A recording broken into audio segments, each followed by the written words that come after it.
자, 동양이나 서양이나 공동체 중심의 잔치나 파티 문화가 대단히 잘 정착되어 있는 것을 우리는 볼 수가 있습니다. 저희 고향이 충청북도 청원군 새농마을이라는 곳인데요. 산입니다. 산촌 마을인데 우리 고향에서도 잔치가 흔히 있었습니다.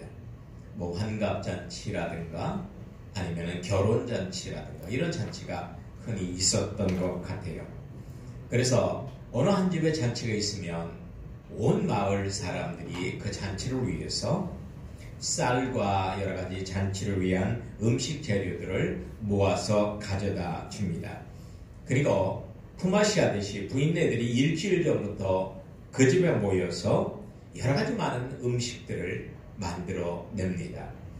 뭐 술은 기본이고요. 돼지도 큰 돼지도 한 마리 잡습니다. 그리고 감주라든지 수정과 같은 것을 담그고요. 그리고 떡도 하고 그리고 약식도 만들고 약과도 만들고 그리고 여러 가지 다양한 들기름을 사용해서 부치는 다양한 부침 음식들을 만들어 냅니다. 그리고 잔치 당일에는 마당에 큰 천막을 이렇게 쳐요. 그리고 외양간에다가 멍석을 다 피고 나서 외양간에다 산더미처럼 음식을 쌓아둡니다. 그리고 술독에는 술이 가득하고요. 풍악놀이 팀이 와서 분위기를 한껏 돋웁니다. 이렇게 해서 흥겨운 잔치가 시작이 되지요. 그러면 이웃 마을에서도 많은 사람들이 이 잔치집에 와서 그동안 농사 짓느라고 서로 나누지 못했던 다양한 이야기들을 나누면서 행복한 그런 시간을 갖게 됩니다. 정말 이 잔치에는 음식이 풍성합니다. 특히나 기름진 음식들이 많습니다. 고기는 기본이고요. 그리고 들기름이나 참기름을 사용한 그런 기름진 음식들이 대단히 많습니다. 영양보충이죠. 일부러 잔치 때 그런 기름진 것을 일부러 하는 겁니다. 왜냐하면 평상시 때에 그런 영양보충을 못하기 때문에 단백질이라든지 지방이 풍부한 음식을 제공함으로 해서 사람들이 건강해지라고 그렇게 하는 우리 조상들의 지혜가 담겨져 있습니다.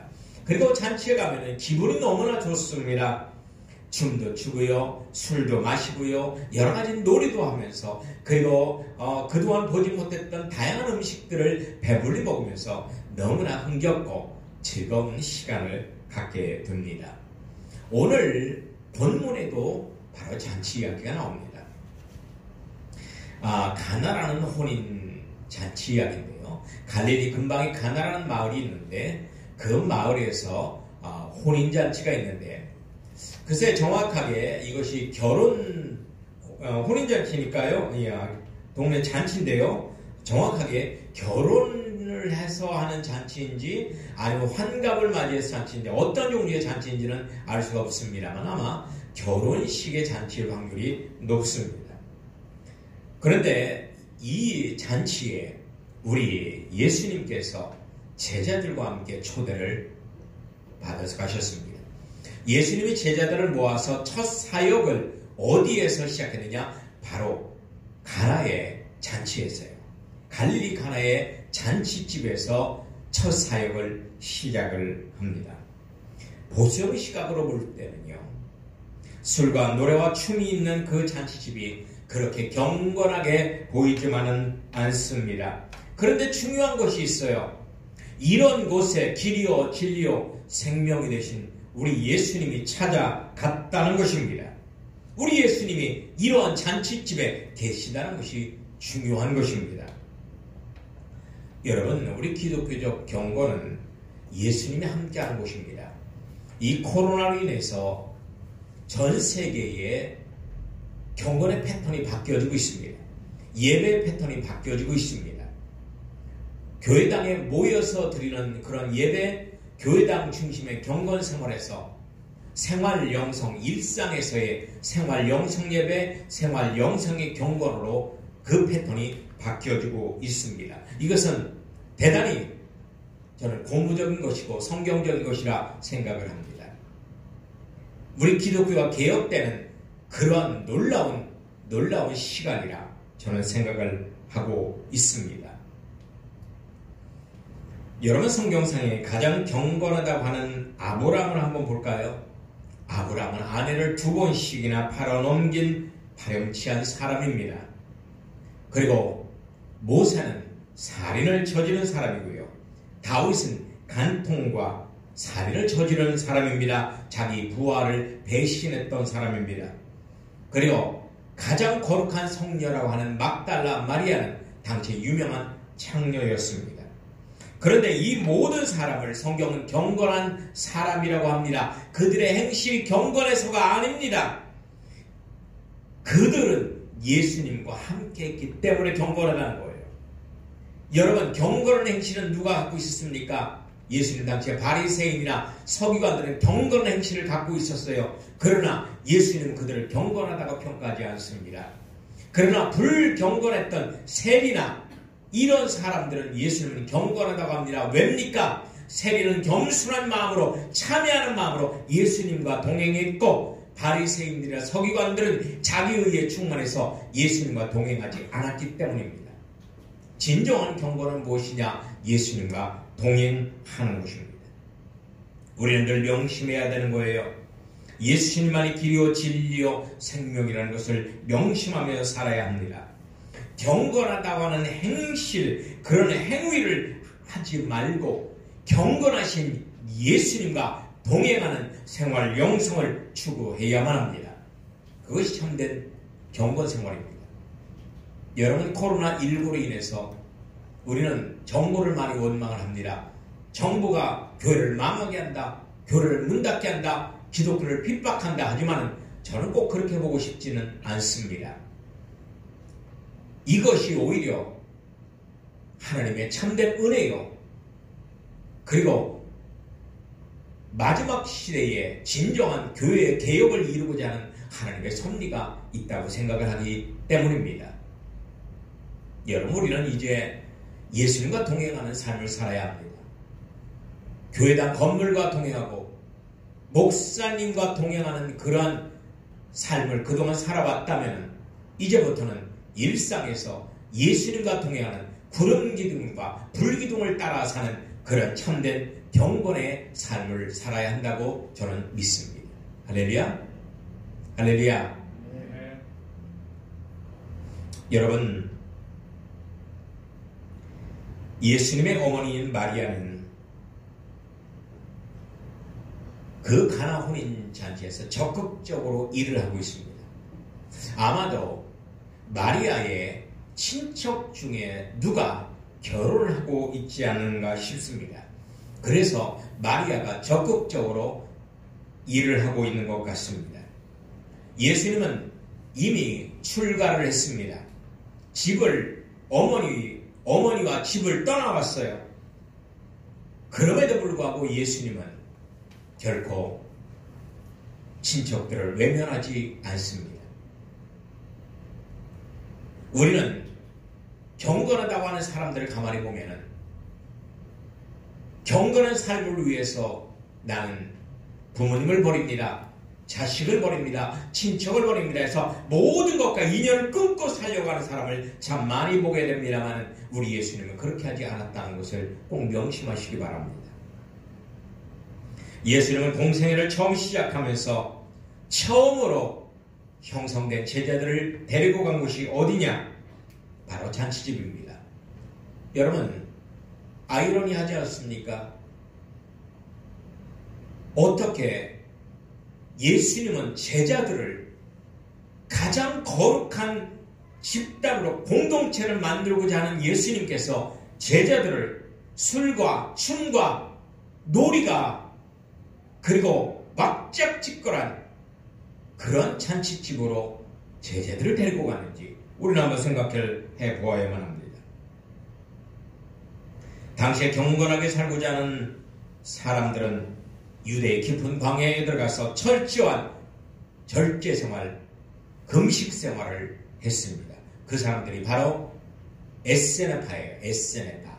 그 사람들은 저 사해 근처에 쿰란이라는 공동체를 이루고 엄격한 공동생활을 했습니다. 모든 세상과는 모든 연을 끊고 살았습니다. 지금도 말이에요. 미국이라든지 그런 데 가보면 우리 한국도 그렇고요. 수도적인 삶을 사는 그런 그리스도인들이 참으로 많이 있습니다. 그 사람들은 전기도 쓰지도 않습니다. TV, 인터넷 일치하지 않습니다. 그러면서 자급자족하는 그러한 공동체, 저는 미국에 지난번에 갔을 때 그런 공동체 한번 다녀왔습니다. 이것이 옳다 그르다를 떠나서 우리 예수님은 첫 공생의 사역을 어디에서 했느냐? 세상 속의 세상에서 했어요. 세상 중에서도 더 세상 같은 그러한 잔치집에서 했다는 것입니다. 결코 제자들을 수도원이나 기도원이나 교회당으로 데리고 가지 않았다는 것을 알 수 있습니다. 여러분, 엄밀하게 따지자면 잔치집은 결코 경건한 장소가 아닙니다. 잔치집은 인간의 정과 욕심을 최대한으로 만족할 수 있는 그런 분위기를 만들고 그렇게 하는 곳이 바로 잔치집입니다. 여러분, 잔치집에 가면은요, 술 마셔야 돼요. 고기 먹어야 돼요. 배부르게 음식도 드셔야, 기름진 음식 먹어야 됩니다. 그리고 내가 조금 경망스럽더라도 엉덩이 들썩들썩하면서 춤도 같이 추어야 합니다. 그리고 푼수없다 할지라도 낯선 사람에게 다가가서 언성을 높이면서 웃기도 하고 서로 대화도 해야만 합니다. 이것이 잔치집에서의 보편적인 모습인 거예요. 그런데 이런 곳에 우리 예수님의 제자들을 데리고 갔습니다. 도대체 예수님은 무엇을 제자들에게 가르치려고? 이건 놀라운 일입니다. 바리새인들의 서기관들이 봤으면 이런 이단자 같은 이라고 예수님을 정죄했을 것입니다. 예수님은 당시에 율법화된 경건을 개혁시키고자 했던 겁니다. 진정한 교회가 의미가 무엇인지, 참된 신앙이 무엇인지, 진정한 경건 생활이 무엇인지를 제자들에게 가르쳐주고 싶어서 제자들을 그런 잔치집으로 데리고 간 것입니다.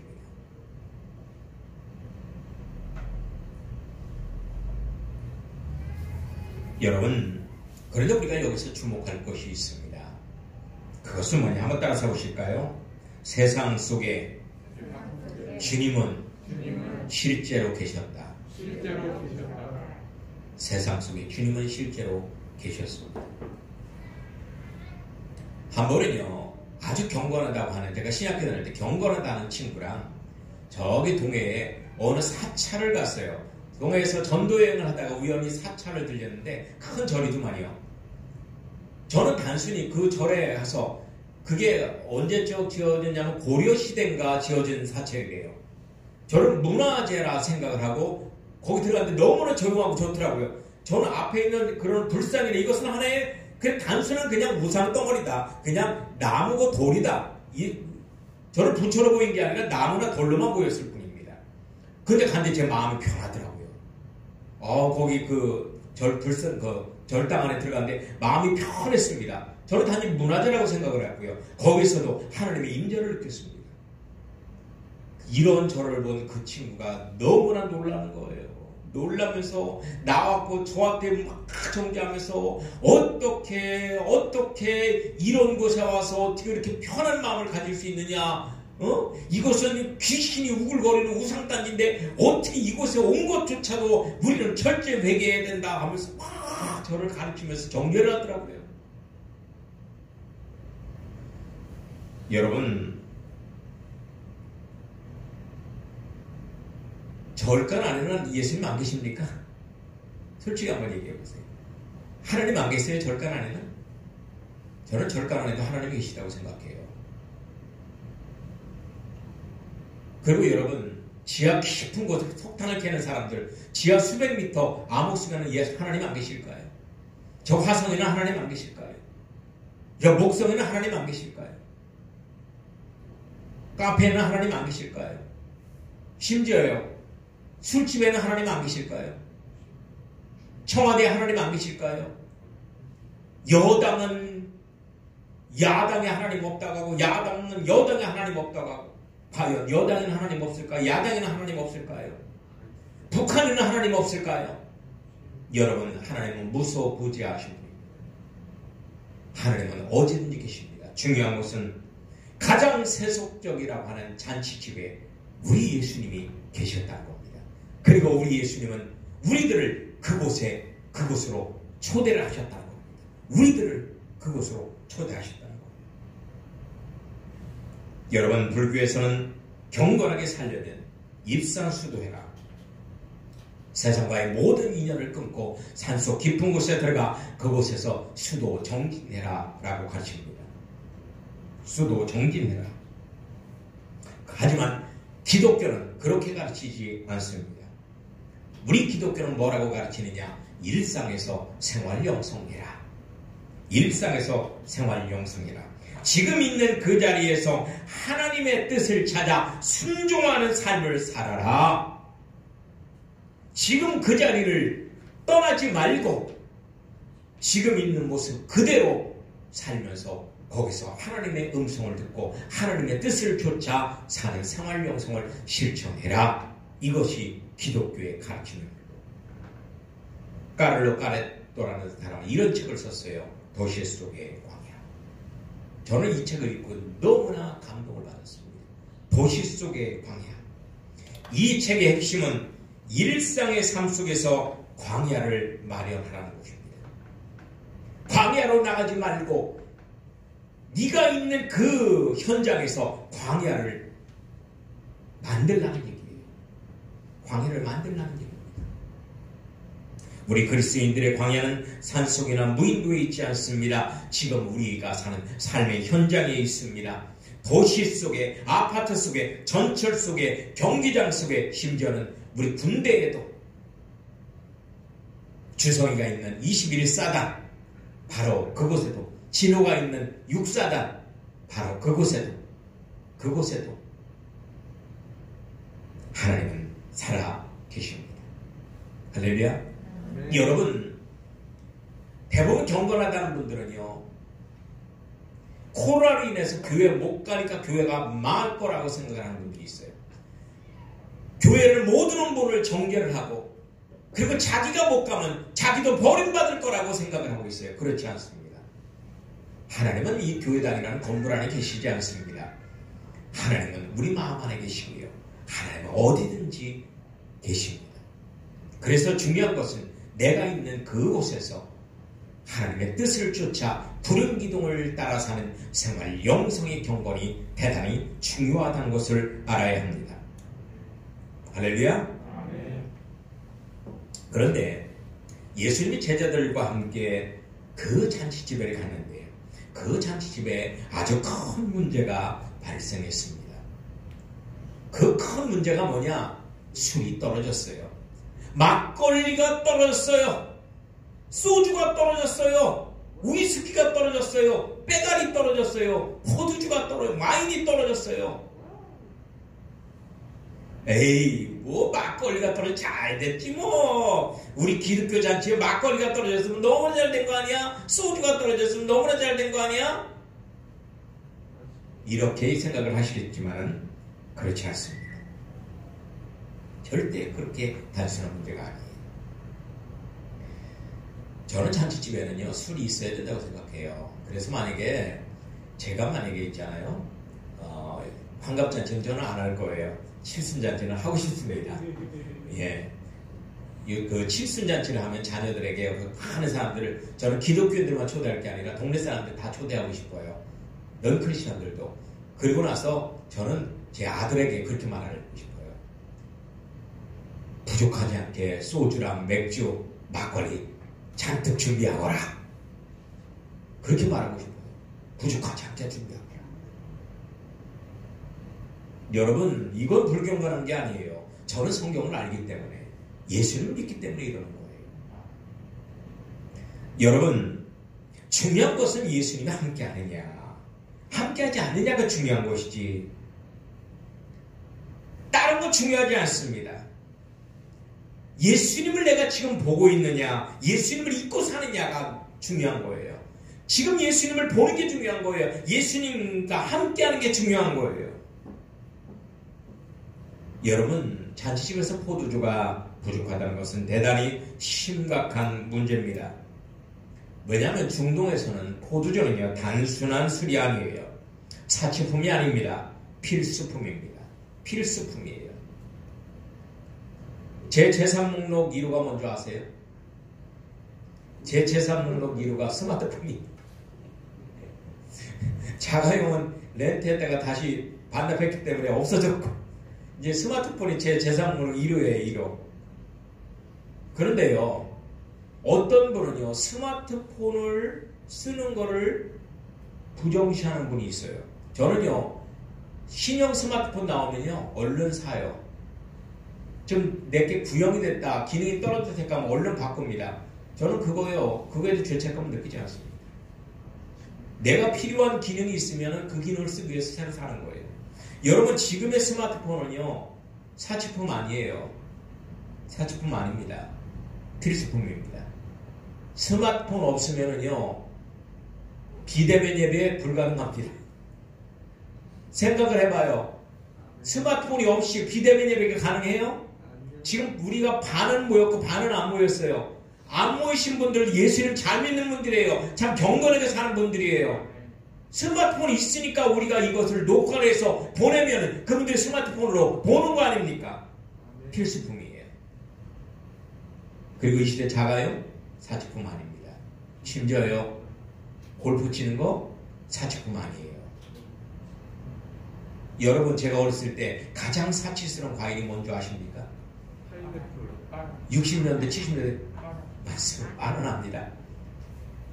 제 국민학교 다닐 때요 친구가 우리 동네에서 가장 잘 사는 경수라는 친구가 바나나를 하나 갖고 왔어요.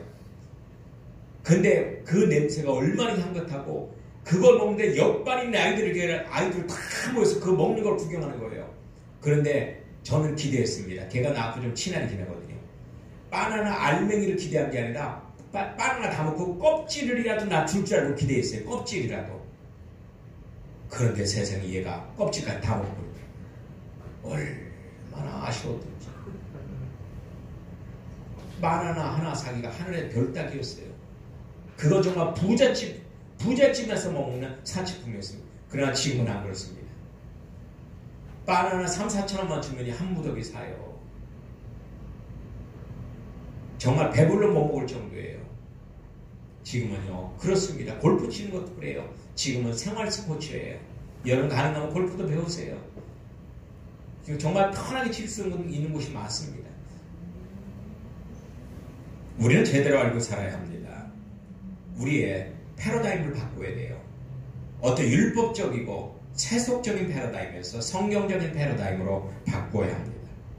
당시의 포도주는 물이나 반찬이나 음료수나 약품으로 쓰이는 가장 대중적인 것이 바로 포도주였습니다.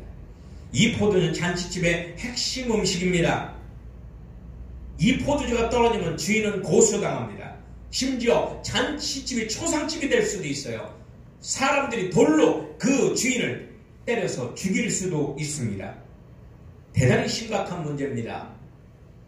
그런데 이것을 눈치챈 사람이 있습니다. 바로 예수님의 어머니 마리아였습니다. 마리아가 주인보다 먼저 이것을 눈치채고 아마 음식 담당이었던 것 같아요. 마리아가 음식 담당. 그래서 예수님께 그 사실을 알립니다. 여러분 포도주가 떨어졌다고 알린 것이 불경건해 보이죠? 아이고 예수님 소주가 떨어졌어요. 아이고 예수님 막걸리가 떨어졌어요. 아이고 예수님 맥주가 떨어졌어요. 여러분 그건 불경건한 거 아니에요. 여러분이 돈이 없어요. 그럼 예수님께 알았어요. 아이고 예수님 저 100만 원이 지금 떨어졌어요. 100만 원이 필요해요. 1000만 원이 필요해요. 아니세요. 여러분 머리가 아프면 아우 예수님 저 머리가 아파요. 아니세요. 오늘 시험을 볼 거야. 내일 시험을 봐. 예수님 내일 시험을 보는데 내가 도저히 공부를 하는데도 잘 안 들어와요. 어쩌면 좋아요. 잘 쳐야 되는데 어쩌면 좋아요. 우리 집에 냉장고가 필요해요. 냉장고 지금 15년을 썼는데 지금 갈아야 돼요. 우리 집 TV가 필요해요. 아직까지 뒤가 불룩하게 나온 그 TV 보고 있어요. 아주 샤프한 날씬한 그런 17인용 20인 한 65인치 70인치 그런 TV가 좀 있었으면 좋겠어요. 여러분 이거 세상적인 거 아니에요. 가장 세상적인 것, 술이 떨어졌다고 예수님께 알리는 것만큼 세상적인 게 어디 있습니까? 그런데 가장 경건하다고 하는 마리아가 그것을 제일 먼저 예수님께 알렸다는 거예요. 생각보다 많은 손님이 와서 도저히 포도주를 구할 수 있는 상황이 아니었을 것입니다. 여러분, 우리는 예배와 성경 묵상과 기도와 봉사로 예수님의 임재를 느끼며 삽니다. 분명히 우리 삶 속에 예수님이 계신 걸 확신해요. 그런데 결정적인 것이 모자라게 돼서 당황스럽고 난감해지는 환경을 겪게 될 때가 많습니다. 결정적으로 돈이 모자라요. 건강이 모자라요. 관심이 모자라요. 사랑이 모자라요. 아무리 주위를 바라봐도 나의 이것을 채워줄 사람이 없어요. 단돈 10만 원도 빌려줄 사람이 없어요. 여러분, 이럴 때 우리는 우리의 구원자 되신 예수님께 달려가십시오. 말이죠. 예수님만이 해답입니다. 시편 119편에 이런 말씀이 나와요. 나는 주의 것이오니 나를 구원하소서. 한번 따라서 해보실까요? 나는 주의 것이오니 나를 구원하소서. 여러분, 우리는 이런 예수님께 달려가야만 합니다. 그리고 우리의 필요를 예수님께 과감하게 알려야 합니다. 야베스처럼 말이에요. 그런데 주님만을 믿고 달려갔다고 문제가 해결되는 건 아닙니다. 우리는 어떤 난관에 복잡하느냐? 본문에 나오는 것처럼 마리아가 가서 술이 떨어졌다고 고하는데도 예수님의 반응은 냉담했습니다. 아이고 어머니, 술이 떨어졌어요. 아, 걱정하지 마세요 어머니. 제가 있잖아요. 제가 해결해 드릴게요. 그렇게 하지 않았어요. 뭐라고 했습니까? 나와는 상관없다. 내 때가 아직 이르지 않았다. 마리아의 기도 제목이 신령하지 않아서 예수님이 그랬을까요? 예수님을 무시한다고 생각해서 그랬을까요? 이 경건한 나한테 맥주가 떨어졌다고, 소주가 떨어졌다고 나한테 그것을 왜 알리느냐? 예수님이 그런 생각을 하셨을까요? 아닙니다. 마리아는 비록 사람들의 육적인 즐거움, 흥을 깨지 않도록 술이 떨어져 흥이 깨지게 생각했으니까 술을 만들어서 흥을 더 되살려 달라고 부탁을 한 겁니다. 지극히 인간적인 부탁이었어요. 하지만 예수님은 거부합니다. 아이고 내가 쓸데없는 거 부탁했구나. 우리 거룩하신 예수님한테 술을 만들어 달라고 했으니 아이고 예수님 회개합니다. 죄송해요 예수님. 마리아가 그랬을까요? 그렇지 않습니다. 예수님이 일방적으로 거부했음에도 불구하고 마리아는 포기하지 않았습니다. 마리아는 인간적으로는 예수님의 어머니였어요. 하지만 예수님을 하나님으로 믿고 있었습니다. 왜냐? 예수님은 하나님이었기 때문에. 그래서 마리아는 하인들에게 이렇게 말을 합니다. 예수님이 무슨 말씀을 하시든지 그대로 하라. 예수님이 간청했을 때도 예수님은 차갑게 거절을 합니다. 자녀의 떡을 취하여 개들에게 던짐이 마땅치 아니합니다. 그러나 그 여인은 여기에서 포기하지 않습니다. 주여, 제가 개가 맞습니다. 그러나 개들도 주인의 상에서 떨어지는 그런 부스러기를 먹지 않습니까? 그러니까 예수님이 내 믿음이 크도다 내 소원대로 되리라 한즉 그 시에 그 딸이 나옵니다. 아멘. 여러분, 우리는 수많은 문제를 가지고 삽니다. 중요한 것은 그 문제가 풀리면 우리에게 참된 기쁨과 행복이 온다는 사실이에요. 성경은 다양한 문제 해결책을 제시를 합니다. 문제 해결책을 간단하게 말씀을 드릴게요. 한번 따라서 보십시다. 자아를 포기하자. 하나님의 음성을 듣자. 죽을 각오로 순종하자. 그러면 됩니다. 내 자아를 포기해야 돼요. 그러면 하나님의 음성을 듣게 됩니다. 그리고 하나님의 음성을 듣고 죽을 각오로 포기를 하십시오. 입구에 손발 닦는 물을 담아둔 돌항아리 6이 있었습니다. 마리아가 어머니로서의 자아를 포기하자 예수님의 말씀, 아니 아들의 말이 아닌 하나님의 말씀이 들렸습니다. 그때 예수님께서 하인들에게 명합니다. 모든 항아리를 아구까지 채우라.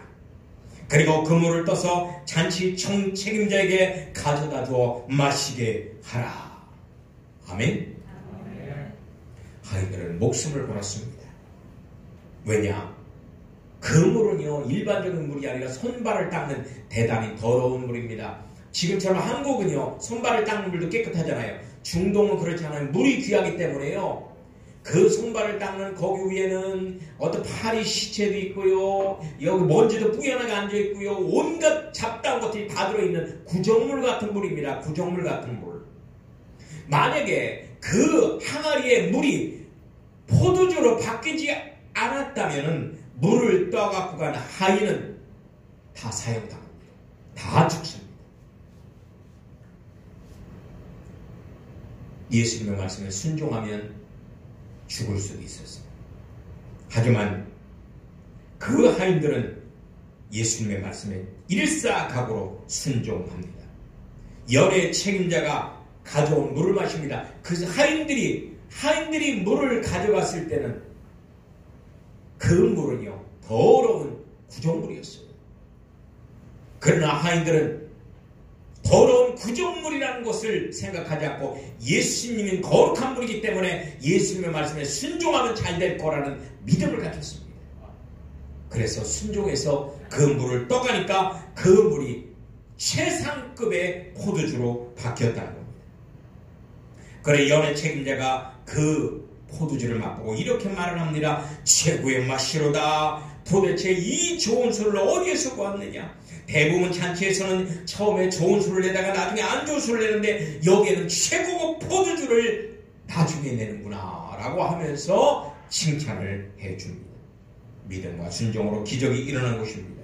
여기서 중요한 것이 있어요. 여러분, 기적의 도구는 일상의 가장 하찮은 것을 통해서 기적이 일어난다는 것입니다. 그래서 우리는 일상의 모든 것을 소중히 여기고 포기하면 안 됩니다. 기적은 현실에 없는 것이 갑자기 하늘에서 떨어지는 것이 아니에요. 현실에 있는 재료들이 주님의 능력으로 새롭게 바뀌는 것이 바로 기적입니다. 잔치집 모든 사람들은 고급 포도주가 어디서 났는지 아무도 모릅니다. 그러나 누구는 알아요? 믿음으로 순종했던 하인들은 압니다. 기적은 돈 많고 고귀한 신분의 사람들이 경험하는 것이 아니라 겸손한 마음으로 순종한 사람만이 경험할 수 있는 것이 바로 기적입니다. 이런 놀라운 가나 혼인잔치의 기적을 통하여 예수님의 신성이 드러납니다. 그리고 그것을 제자들은 목격을 합니다. 믿음과 순종으로 만들어진 기적은 예수님의 신성을 드러납니다.